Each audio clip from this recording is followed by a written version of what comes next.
Hello friends, welcome to my channel. Today's topic మానవ హక్కులు. 10th December అంతర్జాతీయ మానవ హక్కుల దినోత్సవంగా జరుపుకోవటం జరుగుతుంది. ఎన్నో తరాలుగా, వందల వేల సంవత్సరాలుగా మనిషి బలంతో, డబ్బుతో, పవర్తో కొంతమంది మనుషులను బానిసలుగా చేసుకొని ఎన్నో రకాలుగా హింసిస్తూనే వచ్చారు. అణచబడిన మనుషులు తిరగబడి స్వేచ్ఛా స్వాతంత్రాలు సంపాదించుకున్నారు. మనిషిగా జీవించడానికి కొన్ని హక్కులు అవసరం. మన భారత సమాజంలో ఇటువంటి సంఘటనలు ఇప్పటికీ ఎన్నో చూస్తున్నాం. డాక్టర్ బిఆర్ అంబేద్కర్ గారి మహోన్నతమైన కృషి వల్ల భారత రాజ్యాంగంలో ప్రాథమిక హక్కులు చేర్చబడినవి. ప్రతి భారతీయుడికి ఇది వరంగా అందించడం జరిగింది. వాటి గురించి ఈ వీడియోలో డీటెయిల్డ్గా తెలుసుకుందాం.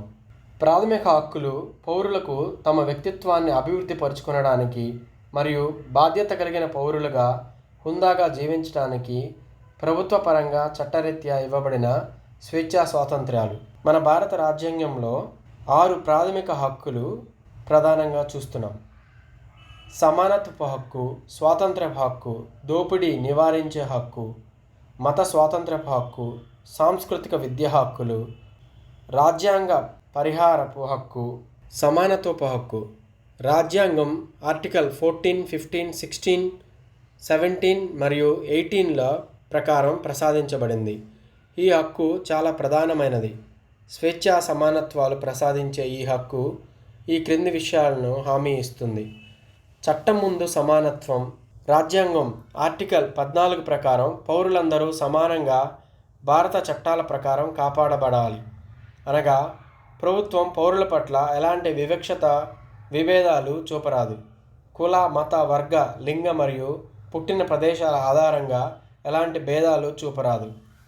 ఆర్టికల్ 15 ప్రకారం పౌరులు బహిరంగ ప్రదేశాలైన పార్కులు, మ్యూజియం, బావులు, స్నానఘాట్లు మరియు దేవాలయాలు మొదలగు చోట్ల ప్రవేశించుటకు సమాన హక్కులు కలిగి ఉన్నారు. ప్రభుత్వాలు పౌరుల పట్ల ఎలాంటి వివక్ష చూపరాదు. కానీ కొన్ని సందర్భాలలో ప్రభుత్వం స్త్రీలకు, పిల్లలకు ప్రత్యేక వసతులు కల్పించవచ్చు. అలాగే సామాజికంగా వెనుకబడిన వారికి ప్రత్యేక సదుపాయాలు ప్రభుత్వం కలుగజేయవచ్చు. ఆర్టికల్ 16 ప్రకారం ఉద్యోగ విషయాలలో సమానత్వం. పౌరులందరికీ సమాన అవకాశాలు మరియు హక్కులు కల్పించాలి. ఆర్టికల్ 17 అంటరానితనం నిషేధం.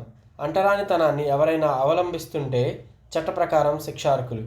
అంటరానితనం నేరం చట్టం 1955, 1976లో పౌర హక్కుల పరిరక్షణ చట్టం పేరు మార్పు పొందింది. స్వాతంత్ర్యపు హక్కు. భారత రాజ్యాంగంలో ఆర్టికల్ 19, 20, 21 మరియు 22ల ద్వారా స్వాతంత్రపు హక్కు ఇస్తుంది.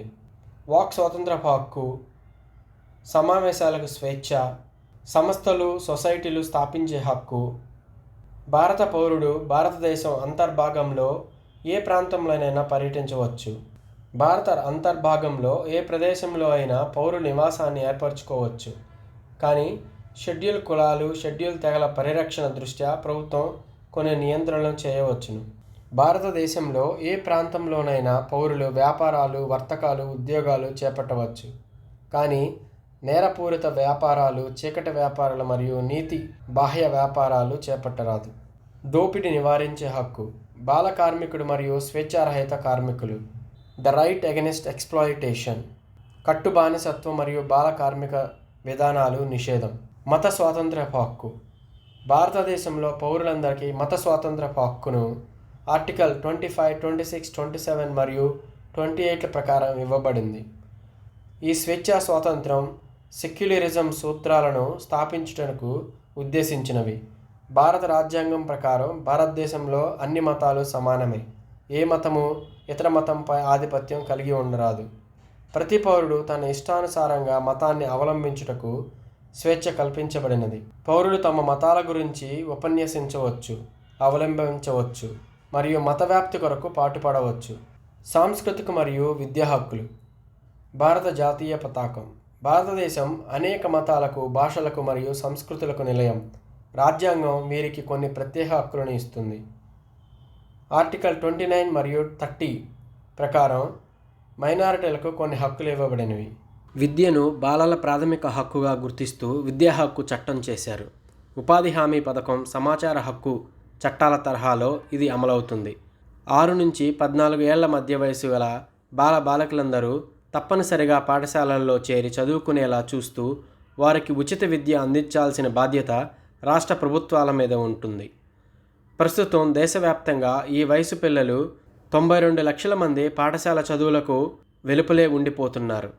పాఠశాలల్లో చేరని లేదా మధ్యలోనే చదువు మానేసిన వీరందరినీ తిరిగి చదువుల బాట పట్టించడం విద్యా హక్కు చట్టంలో ముఖ్య ఉద్దేశం. స్కూలు నిర్వహణ కమిటీ లేదా స్థానిక ప్రభుత్వం పాఠశాలల చదువులకు దూరంగా ఉండిపోతున్న 6 ఏళ్ల పైబడిన బాలికలందరినీ గుర్తించి వారికి తగిన శిక్షణ ఇప్పించి పాఠశాలలో తగిన తరగతిలో చేర్పించాల్సి ఉంటుంది. ఏ విద్యార్థికి పాఠశాలలో అడ్మిషన్ నిరాకరించడానికి వీల్లేదు. ప్రైవేటు పాఠశాలలు సైతం 25% సీట్లను బలహీన పేద వర్గాలకు కేటాయించాలి. వారి ఖర్చులను ప్రభుత్వం తిరిగి చెల్లిస్తుంది. రాజ్యాంగ పరిహారపు హక్కు. ప్రాథమిక హక్కులకు ఏపాటి భంగం కలిగినా రాజ్యాంగ పరిహారపు హక్కును కోరుతూ న్యాయస్థానాలను ఆశ్రయించవచ్చు. ఒకవేళ దేశంలో అత్యవసర పరిస్థితి ఏర్పడితే ఈ హక్కులన్నీ కేంద్ర ప్రభుత్వంచే రద్దు చేయబడతాయి. ఇంకా మీకు వివరంగా తెలుసుకోవాలంటే భారత రాజ్యాంగాన్ని చదివించండి. Thank you friends. Thanks for watching. Please like, share and subscribe to my channel. Thank you.